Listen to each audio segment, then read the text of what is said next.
Madhuranagar police station పరిధిలోని ఎల్లారెడ్డిగూడలో దొంగతనం చేసేందుకు ప్రయత్నించిన ఓ వ్యక్తి మృతి చెందాడు. తెల్లవారుజామున 3:30 గంటల ప్రాంతంలో గుర్తు తెలియని వ్యక్తులు దొంగతనానికి ప్రయత్నించారు. ఏం జరిగిందో తెలియదు కానీ అనుమానాస్పదంగా ఓ వ్యక్తి మృతి చెందాడు. పోలీసులు కేసు నమోదు చేసి దర్యాప్తు చేస్తున్నారు.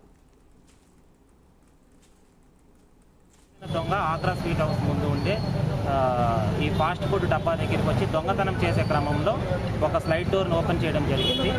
రిమైనింగ్ స్లైడ్ డోర్ను కూడా ఫోర్స్ఫుల్గా ఓపెన్ చేసే క్రమంలో ఆ డబ్బా ఆయన పైన యాక్సిడెంటల్గా పైన పడిపోయింది. అది 3:30 గంటల ప్రాంతంలో జరగడం వల్ల ఆ టైంలో అతనికి ఎవరు సేవ్ చేసే సిచ్యువేషన్ లేకుండా ఉంది. మార్నింగ్ మనకి 6 o'clockకి ఇన్ఫర్మేషన్ వచ్చింది. చూసిన తర్వాత ఆ డబ్బాను కూడా మనం లిఫ్ట్ చేసాం. అప్పటికే ఆయన చనిపోయినాడు. హాస్పిటల్కి బాడీని షిఫ్ట్ చేయడం జరిగింది. తర్వాత 3 గంటల అది ఏదైతే ఉందో దానికి ఆపోజిట్లో ఉండే సీసీ కెమెరా ఫుటేజ్ చూస్తే దానికి క్లియర్గా మాకు ఆ విజువల్స్ అయితే ఉన్నాయి. ఈ విషయాన్ని మీడియాలో కూడా అది పళ్ళ వ్యాపారి కొట్టి చంపారు అనుకొని చెప్పి ఒక ఫేక్ న్యూస్ అయితే సర్క్యులేట్ అవుతుంది.